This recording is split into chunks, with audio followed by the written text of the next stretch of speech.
Hello and welcome to Nickerson Hall, where we have the University of Indianapolis Greyhounds taking on the Southwest Baptist Bearcats here in this GOVC matchup. I'm your sideline reporter, Isaias Jackson Jr., joined with me by play-by-play announcer Vincent Morales and color commentator Brody Butcher. And Vincent, Southwest Baptist just knocked off the #1 ranked team in the country in the Bellarmine Knights. What was the keys to success for the Bearcats? The GLVC Player of the Week last week, Quentin Nelson, absolutely on fire, 26 points, shot well over 50% from the field. He was dominant on the offensive and defense side of the board. If the Greyhounds want to pull it off here, they're going to have to lock in on number 3 tonight. Yes, and Brody, the UIndy Greyhounds also defeated the Bellarmine Knights. What should the Greyhounds do to keep up with the Southwest Baptist Bearcats? Well, as you said, both teams are on a hot streak right now. The Greyhounds are going to play at a slow and steady pace, as the other team is. We're going to expect a great game tonight, honestly. Thank you so much. Tip-off coming soon. Don't go anywhere. You're watching Greyhound basketball here on the GOVC Sports Network. Hello and welcome to Nickerson Hall, where we have the University of Indianapolis Greyhounds taking on the Truman State Bulldogs here in this GOVC matchup. I'm your play-by-play announcer, Isaias Jackson Jr., joined with me by color commentator Carlos Alarkin IV. And Carlos, UIndy Greyhounds are coming away from a blow-off win on Thursday against Quincy. However, this isn't going to be a walk in the park for them. What do the UIndy Greyhounds need to do to maintain success? Well, I'm glad you said it's certainly not going to be a walk in the park at all. The Truman State Bulldogs coming to this one meaning business. 12-2 in the conference, 16-5 overall. Let me tell you why, Izzy. Because they have height. The Greyhounds have finally met their match when it comes to height, so we're in for a true clash of the Titans here in this one. I like that you brought up the forecourt because the backcourt is also a terror. Sloan Tata averaging 15 points a game for Truman State. What do the UIndy Greyhounds need to do to slow her down? Well, I'm expecting a lot of double teams, maybe even a full court press, to stop her from getting going early, because if she gets going early, you might want to watch out. Thank you so much.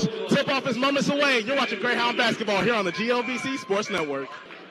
Coach, and one thing that's huge was Noah Thomas and Mbonoi both had injuries. However, you still managed to keep them in the game. Was that the choice, or was that their choice of their own? No, I mean, we need to play. They're two of our better kids, and they're very, very tough as well, so they can play through injury. Yes, and this is the first time UIndy Greyhounds have actually lost a rebounding game. What was the game plan going into this game for you guys? Well, rebounding was huge for us, and one of our emphasis this game. So, I mean, offensively, defensively, we wanted to get up there like we did on Thursday against Quincy, but it just didn't happen tonight. Yes, and Thursday against Quincy, amazing game. This game, however, tough loss. What are you guys looking forward to going into the next game? We're going to get back to scoring the ball well. We didn't execute some of our offensive sets very well out of our motion. Just got to get back to scoring. We can defend. We just got to be able to play the other side of the ball as well. Thank you so much, Coach. Back to you, Carlos. Thank you so much, Izzy and Coach Evan Dodd. That does it here for us. Izzy, this is the last homestand and the last 2 games they need to go into the tournament. How crucial is it for them to perform tonight?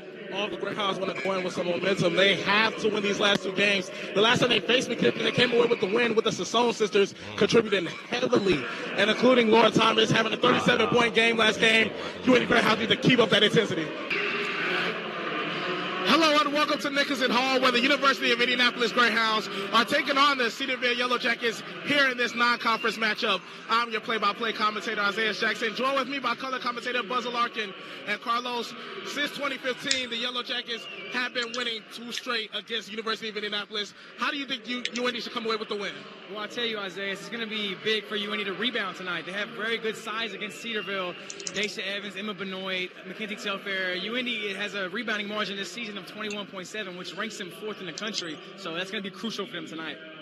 And you mentioned Cedarville. Abby Wolford has been balling out of control, 19 points per game. How should UIndy try to stop her? Yeah, she's looking good this season, leading her team in points. She dropped 25 her last game, so it's going to be important for UIndy to try to stop her early. So don't let her get a full head of steam, because if you can, it could be a nightmare. Thank you so much. Tip-off coming soon here on the GOVC Sports Network. The Greyhounds are coming off of a 73-70 loss against Lewis on Thursday night, where there was arguably a very bad foul call that gave Lewis the advantage. What do the Greyhounds need to do to ensure that they come away with the win?